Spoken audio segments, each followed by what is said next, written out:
Hello and welcome to the School of Industrial Design at Carleton University. About your portfolio. All applicants to the School of Industrial Design must submit a portfolio of their works. Portfolios are evaluated across 5 different categories. Diversity and creativity, showing both range and depth. 2-dimensional projects, such as illustrations, paintings, technical drawings, photographs, sketches, and more. 3-dimensional projects in any medium, ranging from metal to plastic to wood to cardboard. Digital projects, including graphics, 3D modeling, and video.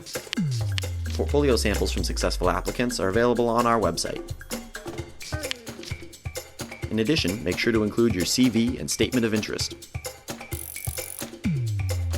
Submitting your portfolio is easier than ever with our new online submission process. We will also continue to accept portfolios on CDs. Be sure to check out the full list of requirements available on our website at id.carleton.ca. Thank you very much. We look forward to hearing from you.